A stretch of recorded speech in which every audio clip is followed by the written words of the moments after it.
Abra sua Bíblia, livro do profeta Jonas, capítulo 1, e versículo de número 3. Depois vamos estar lendo no Novo Testamento, Evangelho segundo escreve Marcos, no capítulo 5, no versículo 5 e no versículo 6. O Senhor me deu esta palavra na manhã de hoje, quando eu me debruçava no texto bíblico para estar meditando naquilo que Deus gostava de revelar a nós através da ministração da palavra. Eu creio profundamente na inspiração da palavra, eu creio profundamente na inspiração do pregador. O Espírito Santo inspira, o Espírito Santo conhece as necessidades, o Espírito Santo ele sabe falar no recolho da alma. Eu uso uma expressão que ele vai, a palavra vai, aonde nenhum cirurgião, por mais especializado que seja, consegue ir, a palavra vai, ela tem o endereço certo, a palavra não volta vazia. O profeta Isaías, quando ele está enaltecendo o poder da palavra, a eternidade da palavra, diz no capítulo 40, versículo 8: seca a erva, cai a flor, mas a palavra do Senhor, ela permanece eternamente. O livro de Jonas, o evangelho, o livro que escreve Jonas, ele está após o livro de Obadias. O livro de Jonas é um livro singular na Bíblia, porque a revelação profética ela é sempre dada à terceira pessoa. E essa expressão mostra que Deus ele estava falando não apenas com o profeta, mas estava revelando que ele estava falando também conosco. Então o Senhor colocou esta palavra no meu coração e eu quero subordinar ao tema. Diga comigo assim: o episódio da fuga. Mais uma vez, o episódio da fuga. Episódio não é um acidente, episódio é um incidente. Então essa diferença ela vai nos fazer compreender aqui nesta noite o que é uma fuga. Por que as pessoas fogem? Por que existem pessoas que são fugitivos 20 anos, 10 anos, 100 anos? Outros fogem continuadamente e até descobrir que a fuga não é uma solução, mas Deus tem solução para todo fugitivo. Amém? Amém. O profeta Obadias diz que eu subi ao monte do Senhor para tirar madeira. Essa fuga, essa saída, encontrava no Senhor, encontra no Senhor uma solução. Quem achou Jonas 1 e 3, diga amém. Amém. Diz assim a Bíblia: e Jonas se levantou para fugir de diante da face do Senhor para Tarsis, e descendo a Jope, achou um navio que ia para Tarsis, pagou pois a sua passagem e desceu para dentro dele, para ir com eles para Tarsis, de diante da face do Senhor. Agora vamos ver o texto de Marcos, capítulo 5, Evangelho segundo escreve Marcos, capítulo 5, versículo de número 5 e versículo 6. Esses dois textos, há uma conexão de duas pessoas que são fugitivos e estão em fuga acelerada, e agora eles entendem, através da expressão sagrada, que Deus é a saída para toda a fuga, Deus é a solução para todo tipo de fuga. Quem encontrou Marcos 5, diga amém.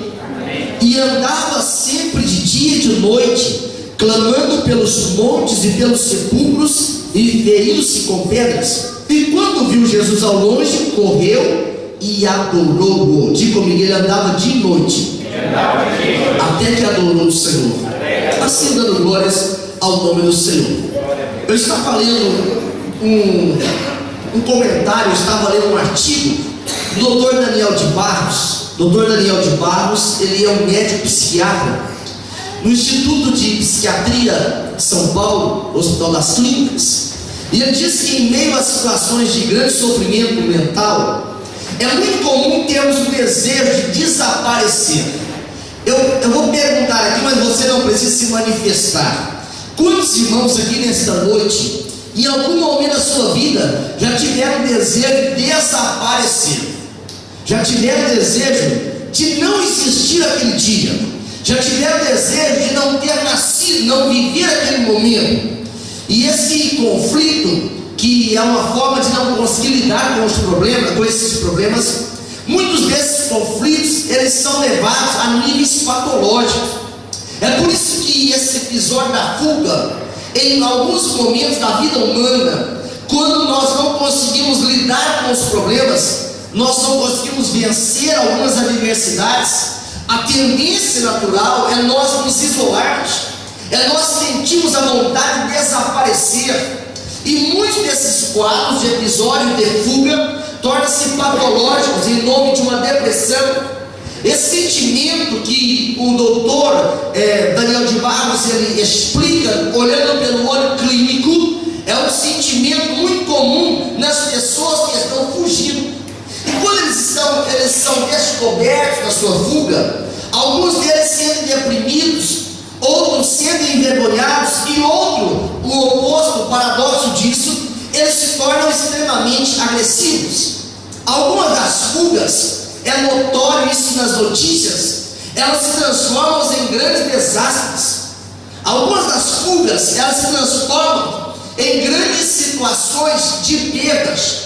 O próprio salmista, quando ele está escrevendo no Salmo 42, no versículo de número 7, ele usa uma expressão que ela é cabível nesse tema. Ela explica que é um abismo, ele chama outro abismo. Algumas fugas terminam na mão da justiça comum, outras fugas terminam, o que é mais terrível, em um abismo eterno. O apóstolo Paulo, quando ele está ensinando aos irmãos de Roma, carta aos Romanos, no capítulo 6 e no versículo de número 23, ele utiliza a seguinte expressão: o salário do pecado é a morte, mas o dom gratuito de Deus é a vida eterna. Todos os leitores da Bíblia Sagrada sabem que no capítulo 4 do livro de Gênesis, a Bíblia revela a história de dois homens que saem para adorar a Deus. Dois homens que saem para oferecer sacrifício.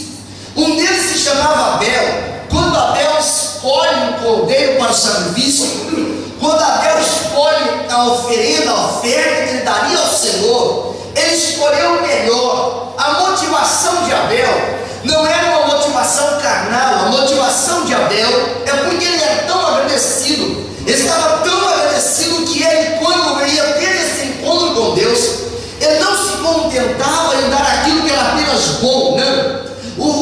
A diferença que existe na vida de Abel e na vida de Caim é que Caim ele não tinha uma motivação espiritual. Não é porque a oferta de Abel era uma oferta de sangue, não, porque Deus recebia algumas ofertas como oferta de manjares, que não era oferta que tinha sangue.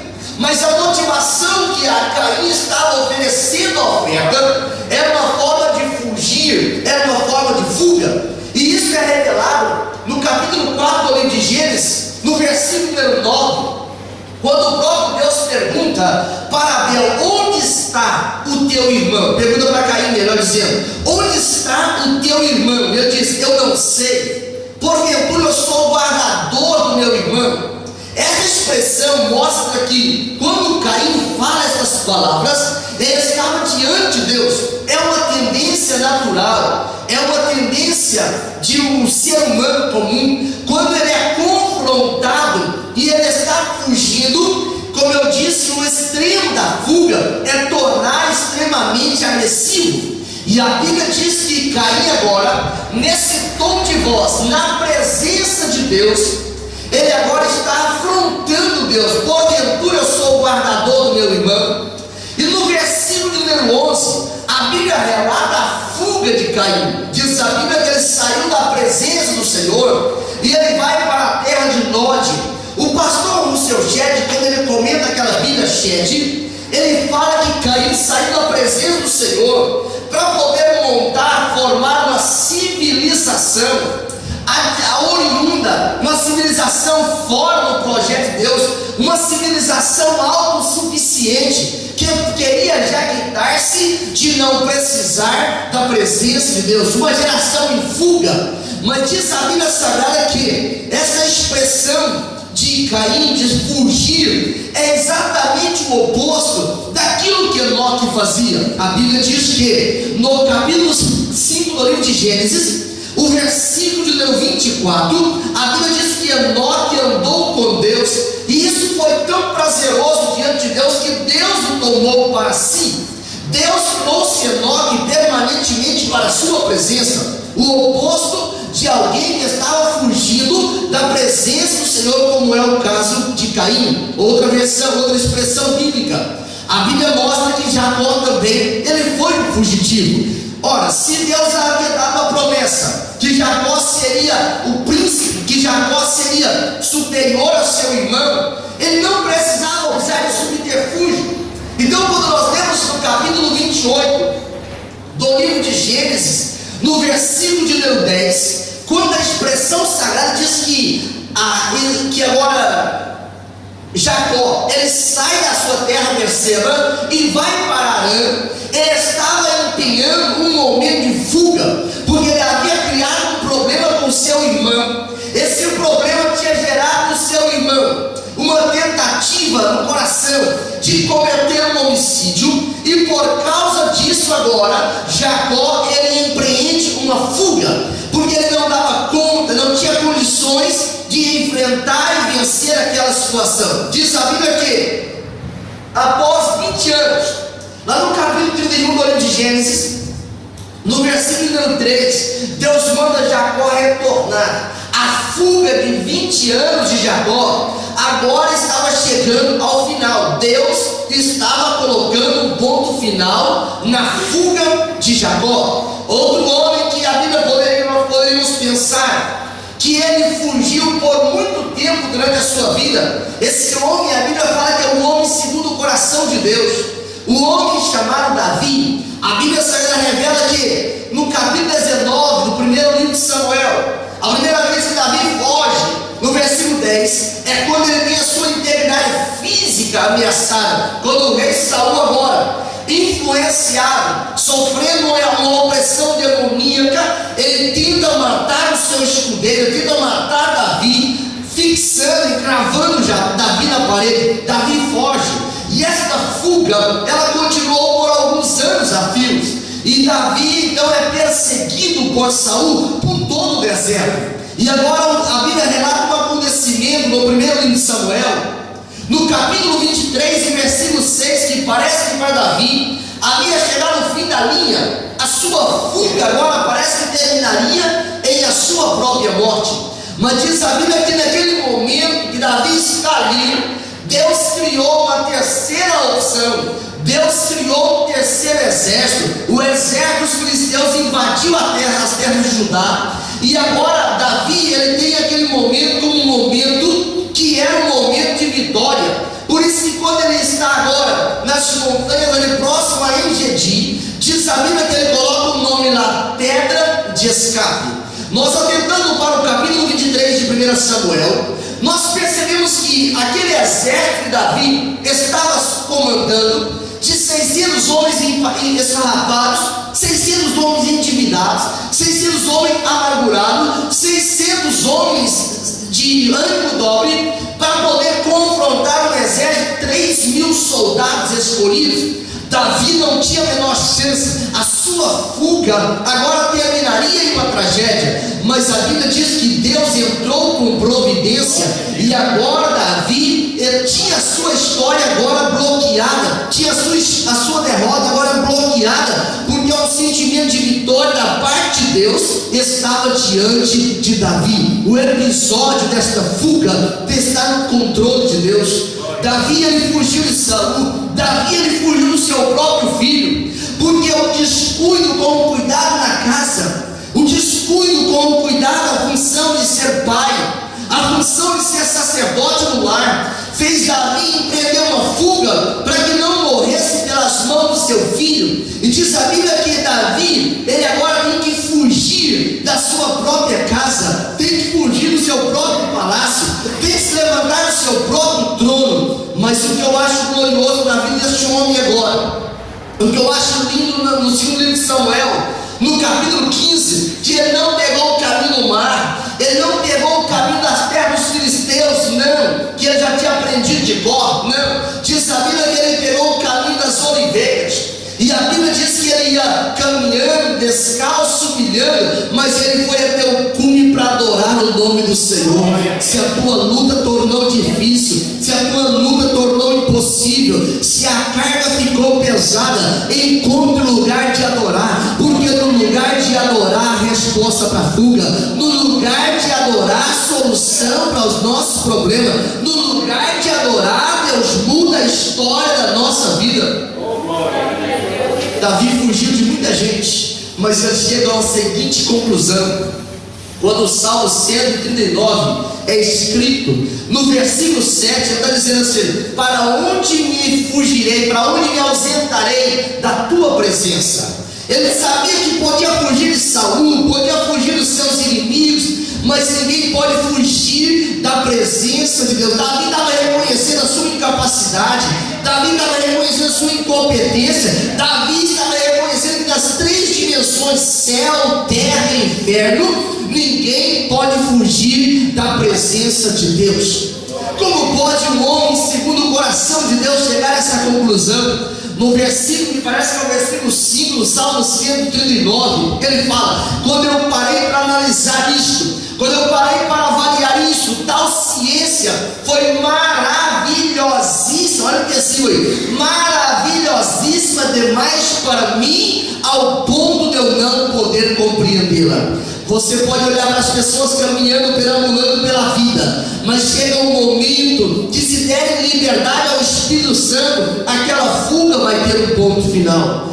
A Bíblia nós lemos aqui no capítulo 1 de Jonas, no versículo de número 3, que Jonas, ele dispôs para fugir da presença, da face de Deus. Davi já tinha escrito o texto, Davi já tinha anotado o texto, porque Jonas agora, ele estava já gritando de ser um homem de Deus. Jonas, se nós aumentarmos para o segundo livro dos Reis, no capítulo 14 e no versículo 25, a Bíblia diz que a profecia de Jonas havia se cumprido. Jonas é o único profeta veterotestamentário que foi enviado para pregar aos gentios. Jonas é um profeta advindo da região da Galileia. Jonas é um profeta vindo dos confins de Zebulon. Então aquele homem agora, no reinado de Jeroboão II, ele agora vê, ele ouve, ele percebe o cumprimento da sua profecia. Como pode alguém que foi usado por Deus para impactar territorialmente uma nação, e agora ele levanta para fugir diante do Deus que estava lhe usando?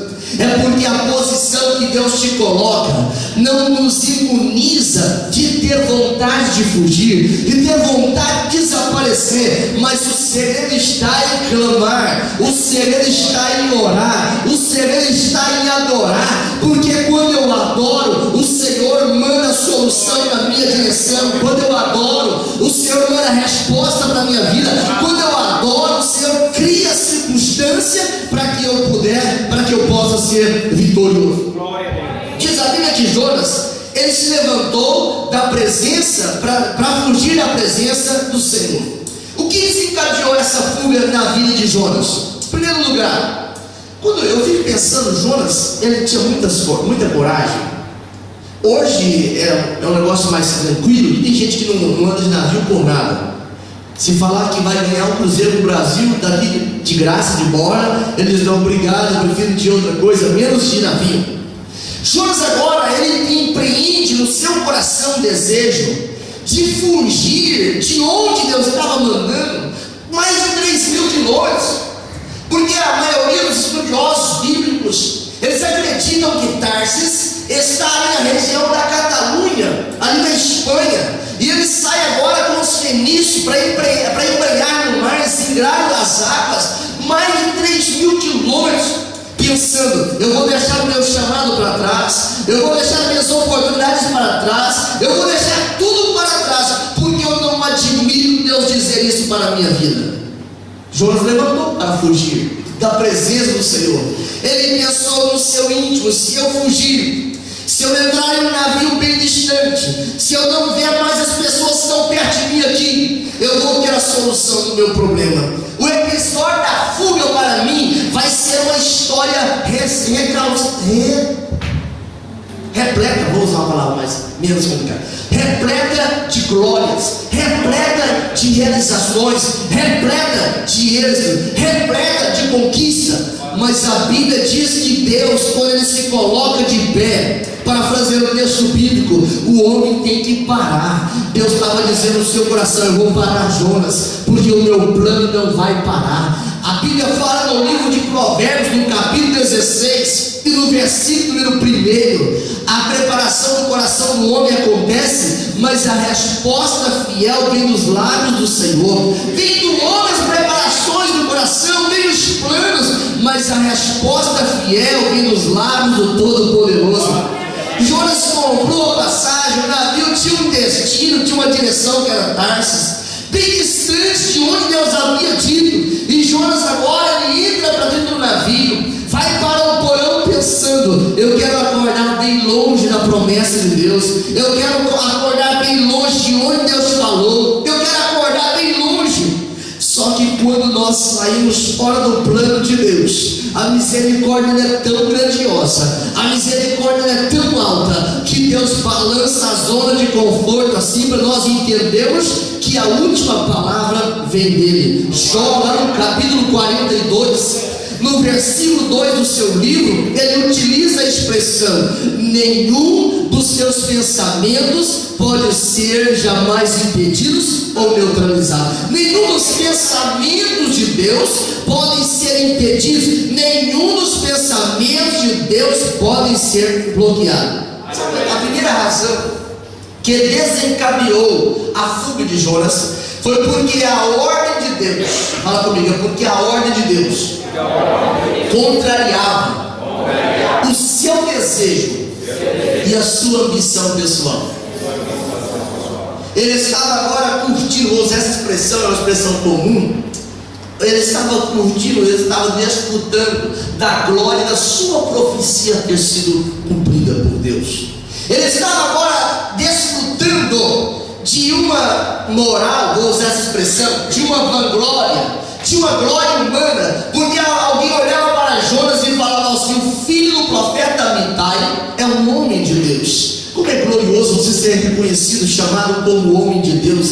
Isso é gostoso, isso é maravilhoso, isso fala de intimidade com o Senhor, não é verdade? Alguém olhar para você e falar: você é uma mulher de Deus, você é um vaso nas mãos de Deus. Não tem elogio maior do que este, ser usado nas mãos de Deus. Jonas estava sendo usado por Deus, mas a primeira coisa que desencadeia a fuga na vida de Jonas é porque a ordem de Deus contrariava as suas ambições pessoais. Quando Jonas olhou assim, Deus dizendo assim: vai para a cidade de Nínive. Eu começo a pensar aqui nesse texto bíblico, e eu vou à história. No livro de Gênesis, lá no capítulo 10, no versículo 8, 9, 10 e 11, diz a Bíblia que aquela cidade de Nínive, ela foi construída, edificada por um homem materialista chamado Nimrod, um homem filho de uma descendência amaldiçoada, descendência de Cã.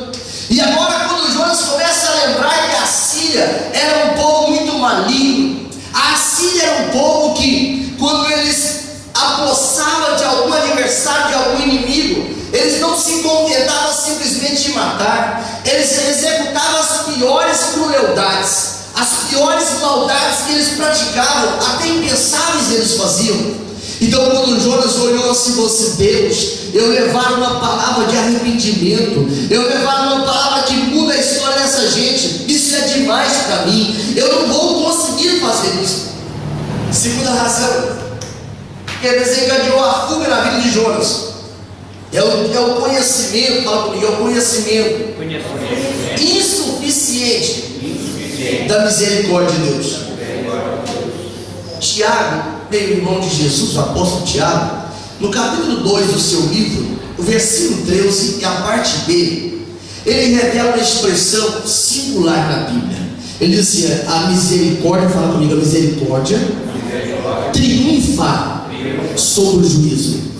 A expressão triunfar no texto original é como amordaçar o juízo, é como se estiver dominando, controlando, segurando o juízo. O que Jonas sente nesta hora é que se ele pregasse lá, a mesma coisa aconteceria como aconteceu quando ele profetizou a extensão do reino, quando ele profetizou os limites para Israel. E ele imaginou assim: se eu for e eu pregar, a vida daquela gente vai mudar.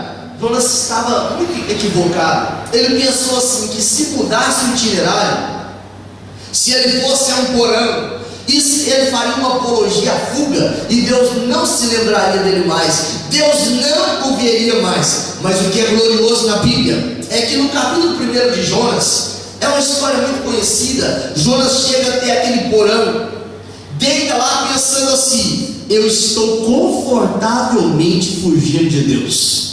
Quantas pessoas são iludidas nos dias odiernos, pensando: eu estou confortavelmente fugindo de Deus. Não vou ao culto, não vou à igreja, não vou congregar, eu não quero saber disso, eu não quero saber dessas coisas. Está pensando que essa fuga, Deus não está acompanhando.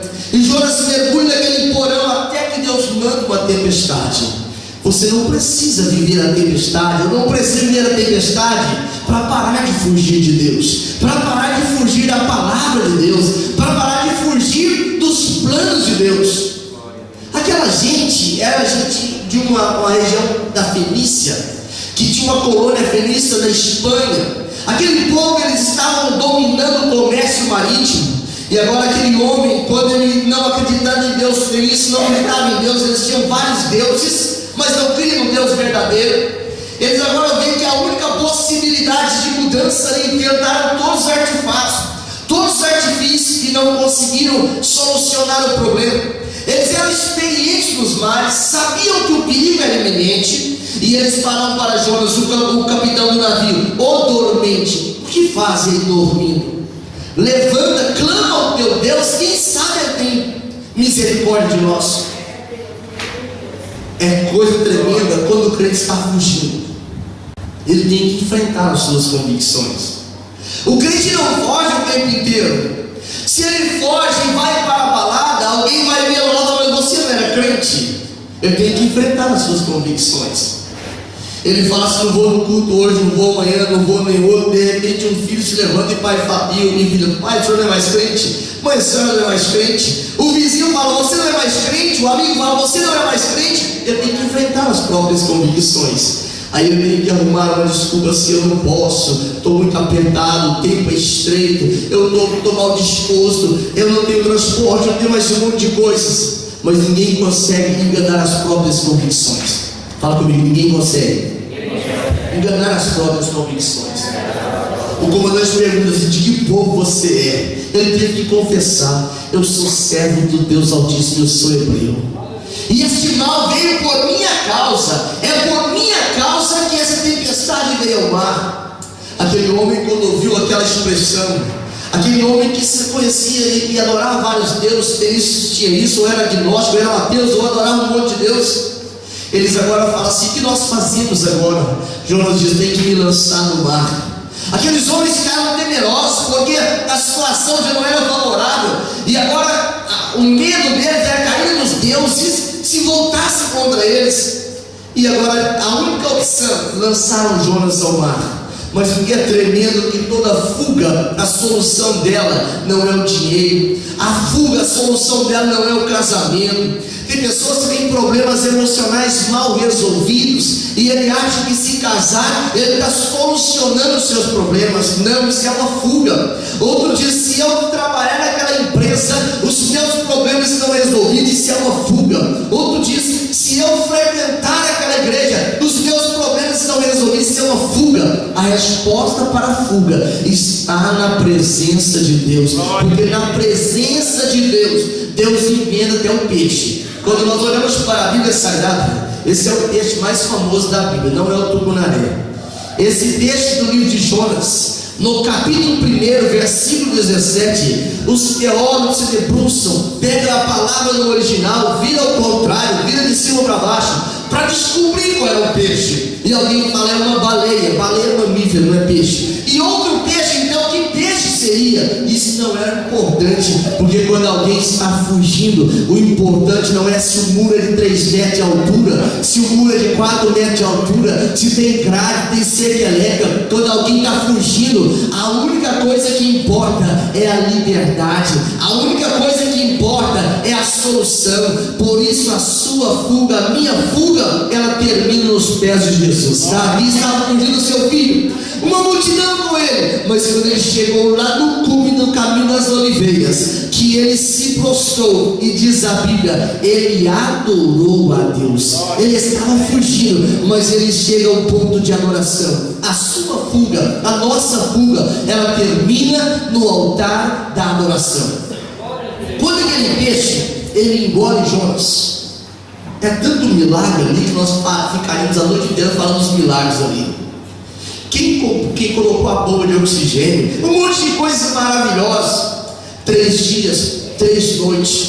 Mas sabe o que aconteceu lá no capítulo 2 do livro de Jonas? No versículo 1, Jonas aprendeu a orar.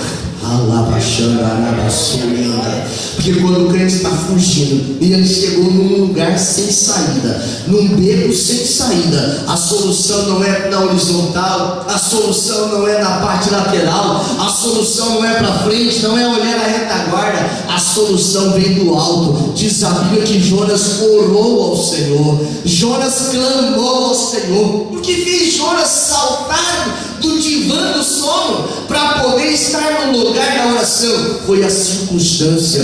Deus permite, fala comigo, Deus permite muitas circunstâncias na nossa vida para nos levar a orar, para nos levar a orar.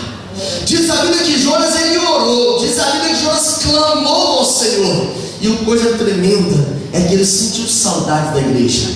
Quando nós lemos no livro de Jonas, no capítulo 2, em versículo 4, ele teve saudade da casa de Deus. Eu começo a imaginar que Jonas teve saudade dos hinos cantados. Eu começo a imaginar que Jonas teve saudades da palavra ministrada. Eu começo a pensar que Jonas teve saudade da comunhão dos irmãos. Jonas estava fugindo da presença do Senhor, mas a misericórdia, ela mergulhava na mesma profundidade das águas daquele mar, e estava em direção de Jonas. Deus estava dizendo: eu conheço esse clamor, eu ouço esse clamor, os meus ouvidos não estão agravados, os meus ouvidos não estão tapados para não ouvir o clamor de Jonas. Lá no recuo do mar, lá nas profundezas do abismo, quando as almas enrolavam na sua cabeça, não tinha mais solução.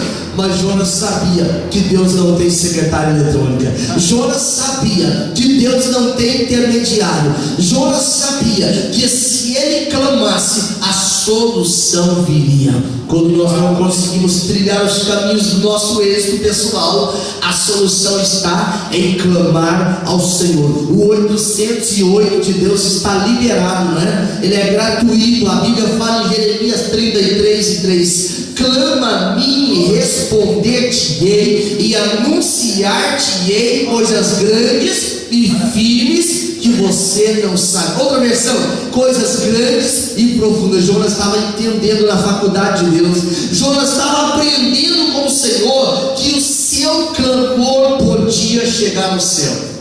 Davi, quando ele está no segundo livro de Samuel, capítulo 22, versículo 7, que é onde ele escreve o Salmo 18, versículo 6, é o mesmo texto. Ele fala assim: estando em angústia, fala comigo, estando em angústia, invoquei o Senhor, e a meu Deus eu clamei. Olha o que é lindo agora: no seu tempo ouviu ele a minha voz, e o meu clamor chegou aos seus ouvidos. É por isso que ele pôde mandar Isaías dizer, inspirou o profeta. No capítulo 55, no versículo 6, ele diz: buscai o Senhor enquanto se pode achar. Invocai o Senhor enquanto está perto. O que Deus estava dizendo para Jonas? Jonas, para. Uma praga de stop Deus havia colocado no caminho de Jonas. Era preciso Jonas parar para ouvir, parar de fugir, parar de tentar escapar da presença de Deus. A misericórdia do Senhor encontrou Jonas lá. E o que é tremendo neste encontro é que na profundeza do mar, diz a Bíblia, Jonas, ele prometeu adorar. Eu vou te adorar. Jonas prometeu que ia cumprir os votos. Ele prometeu um monte de coisas. Mas e quando Jonas sai do ventre do peixe? Deus conduziu Jonas de volta. Falou: não é esse o itinerário. Deus criou um meio, levou Jonas e vomitou próximo à cidade. Ele caminhou e chegou em Nínive. E quando chegou em Nínive, ele esqueceu o que era o valor da oração. ele esqueceu que era o valor da adoração, ele esqueceu os votos que ele havia feito. Agora ele estava esperando a palavra do Senhor, mas o sentimento de ingratidão estava tomando conta da presença do coração de Jonas. Jonas estava corpo presente diante do Senhor, mas Jonas estava alienado da presença de Deus. Eu não quero dizer que você pode estar praticando isso, mas eu gostava de pensar com você: será que nós, algumas vezes na nossa vida, não vimos para a casa do Senhor, para o santuário do Senhor, o corpo presente, mas alienado de Deus, distante de Deus, distraído no relacionamento com Deus? Deus te tirou do ventre do peixe, Deus nos tirou do charco de lodo. O salmista revela no Salmo 40, me parece versículo 2, ele tirou-me de um tremedal de lama. Outra versão diz um charco de lodo, colocou os meus pés sobre uma rocha e ele firmou os meus passos. Jonas havia esquecido tudo isso, e Jonas agora está curtindo uma amargura. Jonas está curtindo agora um ressentimento, porque a sua pregação, ele pregou dentro de 3 dias, Nínive será subvertida. Jonas escolheu o esboço mais duro das suas mensagens. Jonas escolheu o repertório mais forte da sua pregação. Quem sabe Jonas pensou assim: vou pregar a mensagem mais dura, que nunca mais ninguém vai querer me ouvir.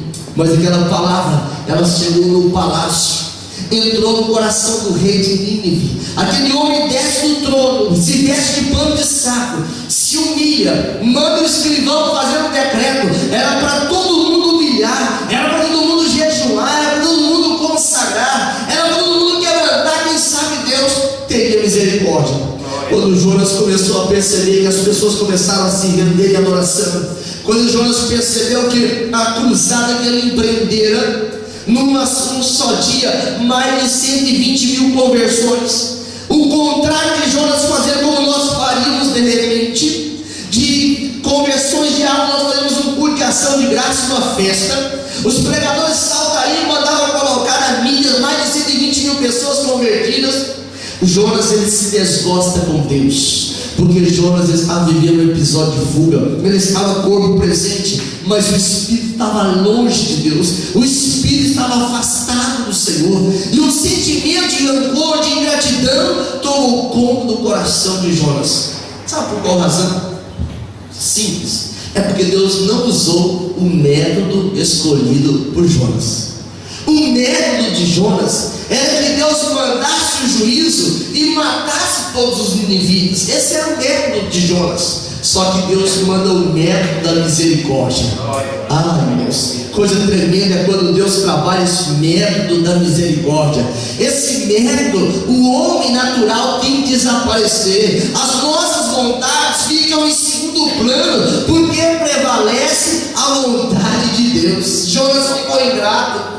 Ele começou a observar, e Deus fosse dar uma lição para Jonas, e mandou crescer uma borboleta.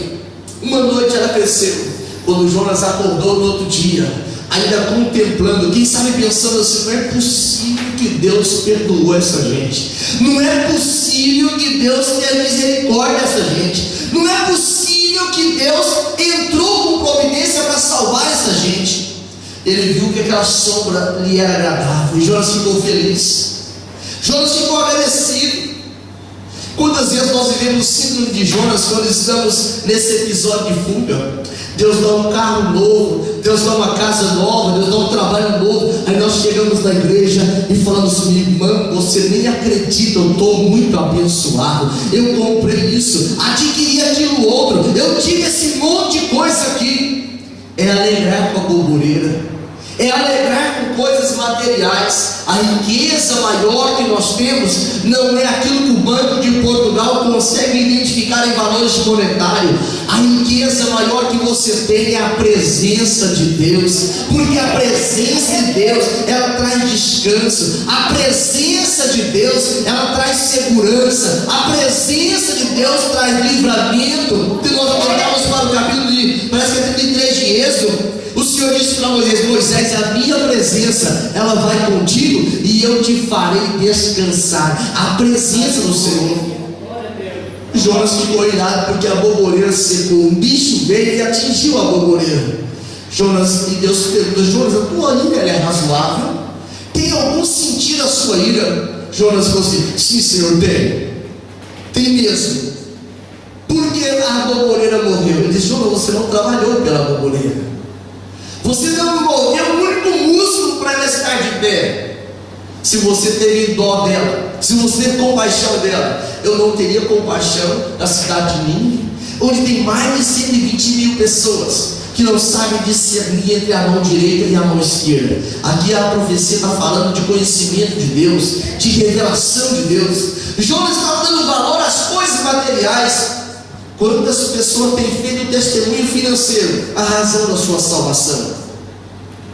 Quantas pessoas têm pregado as bênçãos financeiras de Deus como sendo o fim último da vida cristã?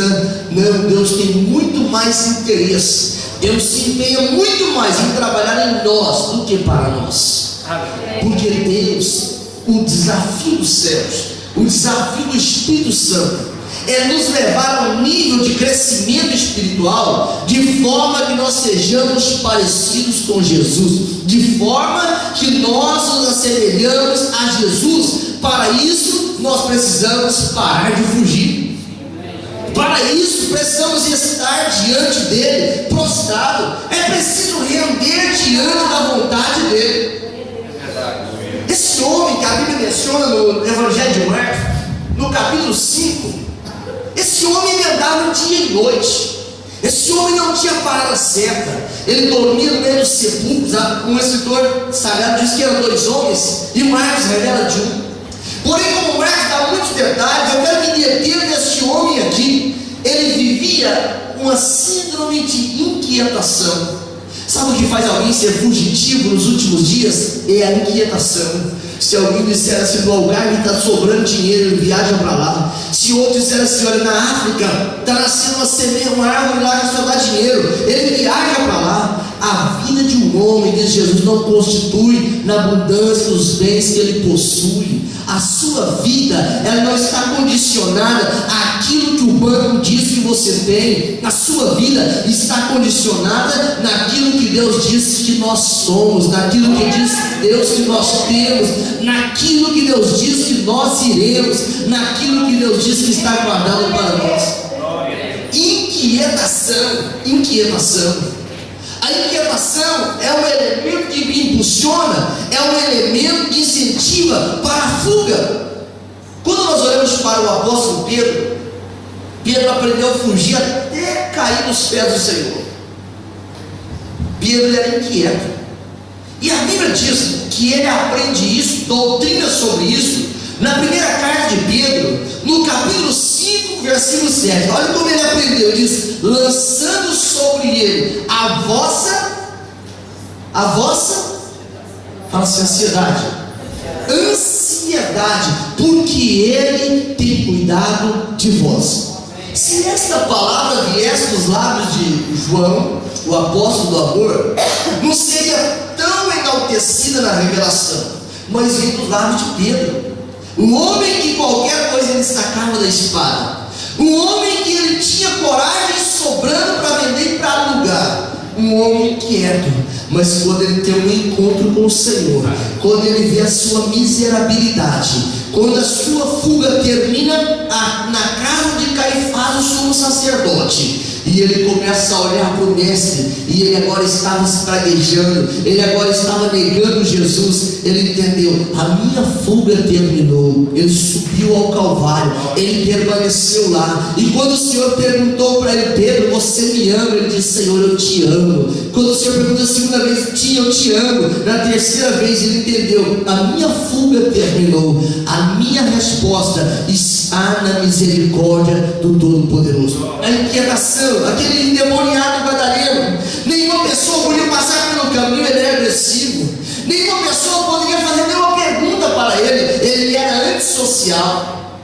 E nós estamos vivendo em um país, e o nosso país, o Brasil, também não é diferente. Existem pessoas que são dominadas pela inquietação. Ele é inquieto, ele não consegue socializar, ele não consegue ter prazer em relacionar com pessoas. Estão vivendo debaixo de um jugo de fuga. Ele foge de tudo e de todos. e coloca uma placa na sua vida assim: não perturbe, não chame, não comunique, não fale. Deus nos chamou para ser um corpo, Deus nos chamou para ter comunhão, Deus nos chamou para vivermos um só pensamento. Ele deu apenas um Espírito para que nós pudéssemos ser um. É por essa razão que Paulo diz: mantenha a unidade do Espírito no vínculo da paz. Esse gadareno que morava nos sepulcros, que andava nu, esse homem que se feria com pedras, ele era um homem que estava em uma fuga diuturna, mas ele teve um encontro com o Senhor. Quando ele olhou para o Senhor assim, quando ele olhou de longe a multidão que via mudanças, que produzia mudanças, a multidão que a fuga delas tinha terminado nos pés do Senhor, diz a Bíblia que ele chegou, ele não saiu gritando com Jesus, mas diz a Bíblia que ele chegou e adorou. A Bíblia diz que ele chegou e adorou. Sabe onde termina a nossa fuga? Na adoração. A nossa fuga termina nos pés do Senhor. Segunda razão daquele homem ser um fugitivo é porque ele tinha possessão demoníaca. Existe uma diferença entre influência demoníaca e também possessão demoníaca. São duas coisas diferentes. A influência demoníaca, ela é vista ou ela é dada através dos meios de comunicação, através da moda que é propagada, a moda mundana, carnal. Isso é influência maligna. Das palavras que falamos na nossa casa que não agrada a Deus, isso traz uma influência demoníaca. É por isso que a Bíblia não dá base para maldição hereditária. Maldição hereditária na vida do crente não existe. Paulo, quando ele fala aos Romanos, no capítulo 8 e no versículo 1, ele fala: nenhuma condenação há para os que estão em Cristo Jesus. Qual que é o segredo? Que não andam segundo a carne, mas segundo o Espírito. É por isso que crente não tem que ter medo de feitiçaria, crente não tem que ter medo de macumbaria. O crente tem que estar debaixo do sangue de Jesus, porque o sangue de Jesus é proteção, o sangue de Jesus expia o pecado, o sangue de Jesus traz segurança. Sangue de Jesus não é amuleto, sangue de Jesus é doutrina, sangue de Jesus é solução para o homem que está em fuga. Interessante que essa cidade, aquela região, tinha uma legião que dominava. E essa legião, ela era tão grande o suficiente que acumulou em 2.000 porcos. E aquele gadareno diz: olha, servo de Deus Altíssimo. Os demônios agora falam na boca dele: não pode ir para fora desse lugar aqui. Nós temos medo disso. Parafraseando o texto. E Jesus disse, e eles mesmos pediram: deixe nós entrarmos nos porcos. E diz a Bíblia que aqueles porcos, eles precipitaram no despenhadeiro e se afogaram nas profundezas do mar. Por que será que esses porcos, eles foram o objeto, o hábitat para os demônios? É porque era espírito de suicídio, eram legiões suicidas. E nós sabemos que esta casta de demônios, ela não sai a não ser com jejum e com oração. Deus te trouxe essa terra, Deus me trouxe essa terra para nós utilizarmos a autoridade do nome de Jesus, para que esse grupo de pessoas como o gadareno, que andava sem parada certa, dia e noite, a vida não tem mais sentido a não ser terminar em um suicídio, esse laço ser quebrado na autoridade do nome de Jesus. É por isso que você e eu, nós estamos jejuando essa semana, para o Senhor libertar esta nação, para o Senhor usar esta igreja com autoridade, com o poder do céu. Aquele homem, ele era um andarinho, dava dia e noite. Eu não sei se você tem a oportunidade de conversar com um andarinho. Muitos andarinhos que caminham o céu de terra de um lado para o outro, de país a país, a história da vida deles. Muitos deles vêm de famílias prósperas, outros vêm de famílias bem formadas. Mas a fuga, esse caminhar sem destino, sem ter uma direção própria, é uma influência maligna, é uma influência satânica. não é apenas um objeto de descaso social na sociedade, não. É uma fuga, falta a presença de Deus. Esses porcos, eles mergulharam nas profundezas do mar. Marcos, no capítulo 5, versículo 13, diz que eles pediram e Jesus autorizou. Ali há uma aplicação espiritual. Se os porcos mergulharam lá, no contexto judaico, os porcos falam de impurezas. No contexto judaico, veterotestamentário principalmente, os porcos falam de coisas imundas.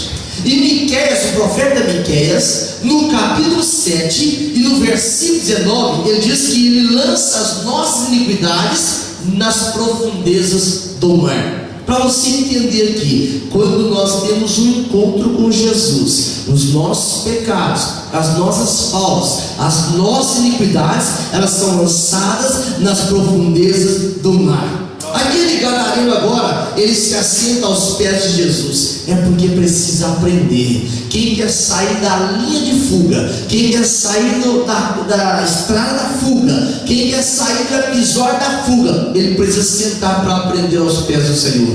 Aquele gadareno, quando ele aprende, a primeira coisa que chamava a atenção das pessoas era as vestes dele. Quando nós paramos de fugir, a primeira coisa que chama a atenção do mundo é que nós mudamos. Alguém diz: você tem um brilho diferente, você tem um andar diferente, você tem uma palavra diferente. Ele estava sentado, vestido em perfeito juízo, e todo mundo ficava perplexo, pensando: o que aconteceu? É porque a fuga daquele homem chegara ao ponto final. Ele encontrou o Senhor. Ele encontrou o Senhor. Ele teve um encontro com o Senhor. Quando o Senhor dá um encontro, quando nós temos um encontro com Ele, a nossa fuga chega ao final. E nós que encontramos o Senhor então? E nós que paramos de fugir então? O que é que nós devemos fazer?